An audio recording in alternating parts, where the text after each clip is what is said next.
শ্রদ্ধেয় বন্ধুগণ, আপনাদের সকলকেই আমি আন্তরিক অভিনন্দন, সালাম ও নমস্কার জানিয়ে আমার জীবনরেখা চ্যানেলের পক্ষ থেকে একটা সুন্দর গল্প আপনাদের শোনাবো। মনোযোগ সহকারে আপনারা শুনবেন। এতদিন ধরে তো অনেক ভূত জিনের টাকা আপনারা ভিডিও দেখছেন। আজ একটা পিতা পুত্রের করুণ কাহিনীর কথা আমি বলবো আপনাদের, গল্পের ছলে আপনারা মনোযোগ সহকারে শুনবেন। এক ভদ্রলোক শিক্ষকতা করতেন। রিটায়ার্ড করেছেন।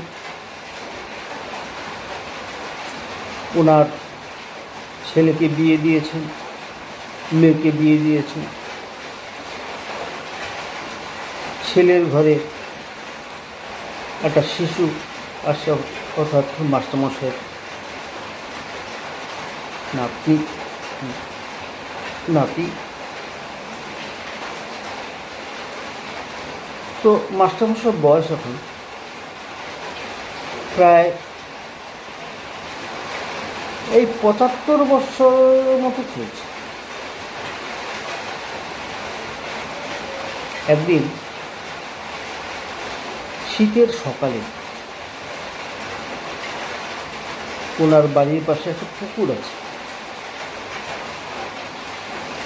সেই পুকুরের ধারে বসার জায়গা রয়েছে, যেখানে রৌদ্র খুব ভালোভাবে পাওয়া যায়। তো রৌদ্রতে বসার জন্য নাতিকে নিয়ে, নাতির বয়স 6 মাস বয়স, শুধু হাত ধরে হাঁটি হাঁটি পা পা করছে, গিয়ে রৌদ্রের মধ্যে বসে।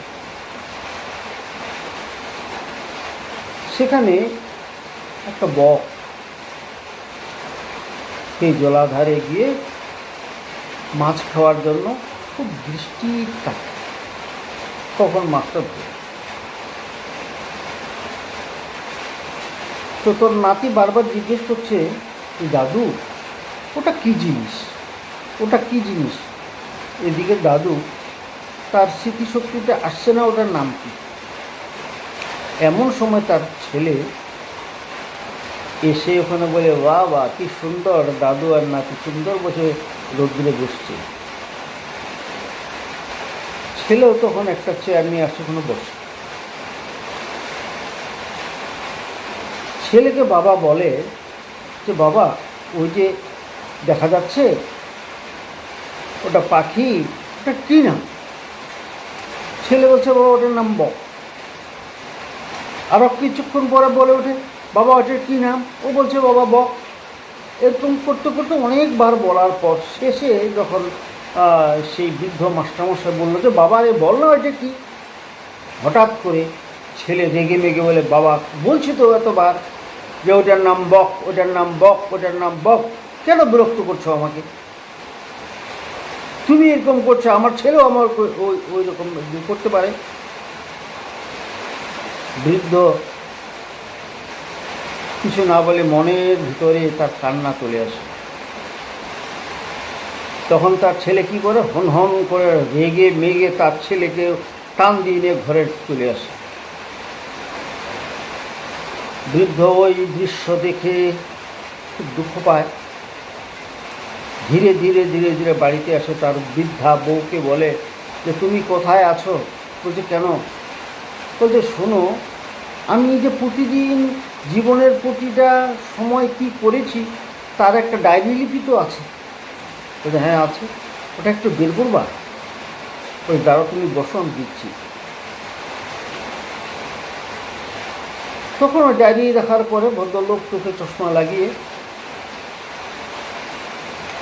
জীবনের কোথায় কি করেছে সমস্ত কিছু সে লিপিবদ্ধ আছে ওই ডায়েরির ভিতরে।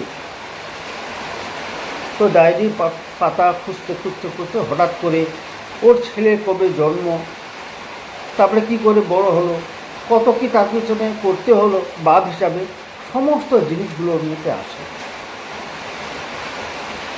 হঠাৎ করে খুলতে খুলতে দেখে একটা একটা বগের ছবির উপরে আন্ডারলাইন করা,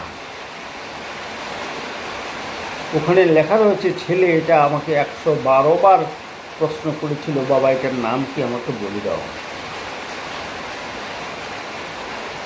তখন মাস্টারমশাই সে পিতা হয়ে কিন্তু একবারও বিরক্ত প্রকাশ করেনি যে এটা কি, ওটার নাম হচ্ছে বক। আজ সে বৃদ্ধ, মাত্র কয়েকবার জিজ্ঞেস করার পরে ছেলে রেগে মেগে চলে গেল।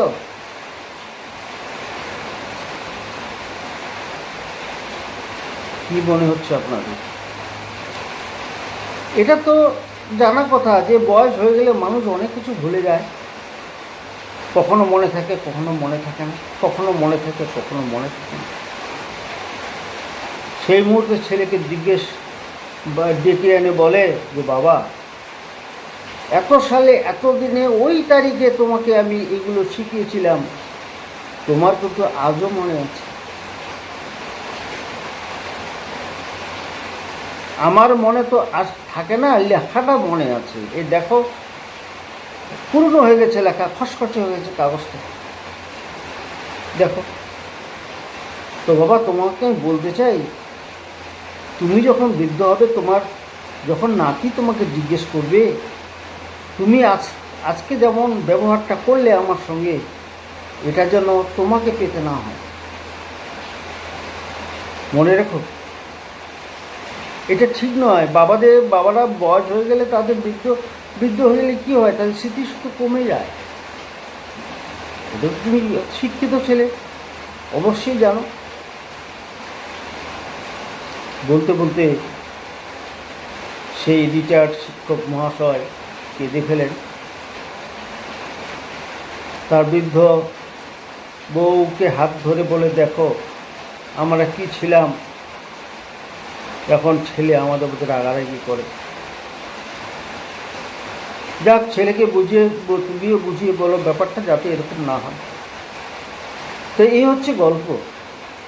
আমি আপনাদের সকলকে বলতে চাই যে পিতামাতা বৃদ্ধ হলে অবহেলা করবেন না, পিতামাতাদের মনে দুঃখ আনবেন না। যে জন্ম দিয়েছে তাকে কখনো অবহেলা করতে নেই। তাদেরকে বৃদ্ধাশ্রমে পাঠানোর কথা চিন্তা করতে হয় না, তাদের বাড়ির সামনে নিজের নজরে রাখতে হয়। জন্ম দিয়েছে তো তিনি, বাপ মা, তাহলে অবহেলা কেন, বিরক্তি প্রকাশ কেন? যার জন্য তুমি পৃথিবী দেখেছ তাকে ভুলে গেলে চলবে? ভবিষ্যতে কোনো ছেলে বা মেয়ে তার বাবাকে এভাবে যেন অবহেলা না করে। তাই যারা বাবা হয়েছেন, যারা ভবিষ্যতে হবেন, তাদের জন্য এই বার্তা রইল যে বাবা মাকে শ্রদ্ধা করতে হবে, ভালোবাসতে হবে। বাবা মাকে ভালোবাসলে পরে পৃথিবীতে যেমন ভালো লাগবে, পরকাল বলে যে সত্যি কিছু থাকে, সেখানেও সে পুণ্য অর্জন করবে, সে ভালো থাকতে পারবে।